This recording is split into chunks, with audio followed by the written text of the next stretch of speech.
Rivers and stream beds we can find in most towns, villages and cities across the country. And thankfully for us all, while we're keeping local, we know that they are havens for wildflowers. So do take the time out on your local walks, keeping fit and keeping distance and keeping local, to go out and have a look. So we're just walking along our local river here, the River Ribble, and it is absolutely amazing for wildflowers at the moment. So over here on my right, the blue or purple flowers we can see here are hyacinth, and they are the British bluebell.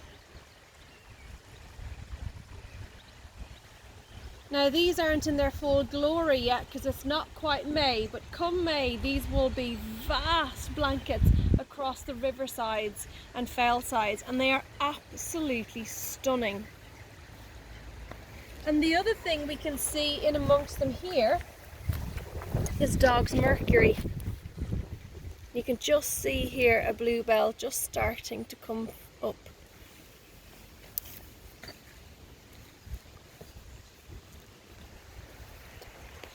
And so for those of you who can't get out or don't have a riverside near you, we're going to bring a little bit of the riverside and the wildflowers that they have to you.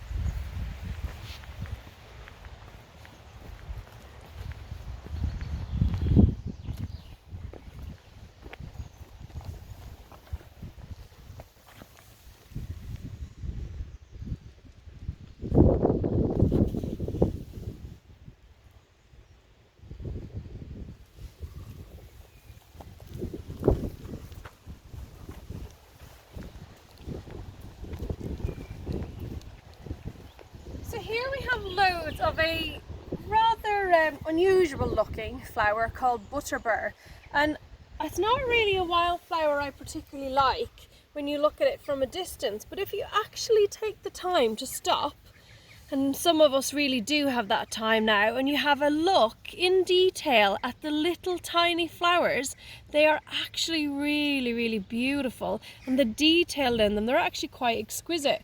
And the thing that I particularly love about wildflowers is that it encourages you to actually stop and slow down, and I suppose to try and help you be present in the moment, and to actually sit down and look at the real detail in those little flowers. And you really need to quiet and slow down and stop to really to actually take them in. And then what we have here is we have loads of ramsons, and the other name for this is wild garlic, and wild garlic makes an amazing pesto. You can see all the beautiful little white flowers in a lovely big umbel, absolutely gorgeous. So at the moment, most of the ramsons are just these big leaves at the moment, and these are just starting to flower, but in the coming weeks, especially as we get into May, they will come into full blossom and it'll be absolutely beautiful. And they're really common in woodland and along riverbanks like this. So here we have a mix of dog's mercury and your ramson leaves.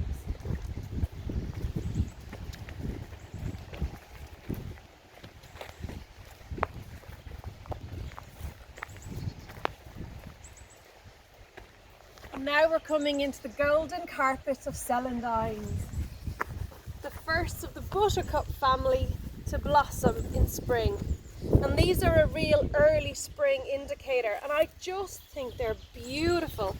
My favourite colour is yellow, and the colour and the tone of your celandines and your marsh marigolds are just glorious.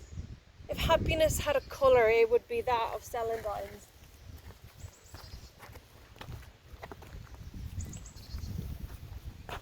And you can tell where the celandines are going to flower because they're the first of all the little love heart type leaves that you can see here.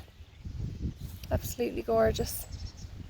And you can see the sepals in behind supporting your petals, protecting the reproductive organs of our flower.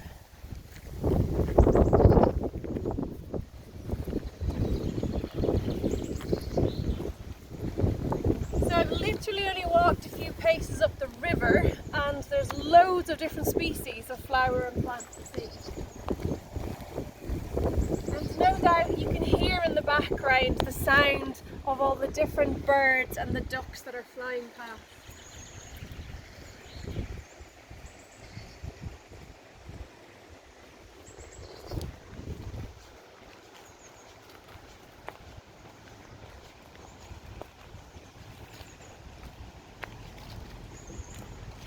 Now we have some greater stitchwork.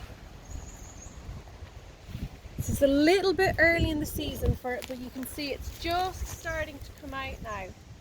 And it's a gorgeous little white flower, and it's got 5 petals that are subdivided in these little notches, which make it quite characteristic and easy to identify.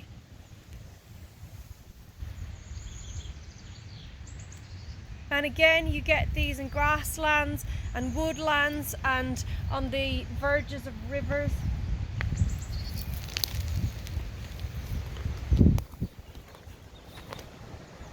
Absolutely stunning. So there you go, just a little taste of the wildflowers and the plants that you can look out for on your river verges and stream verges.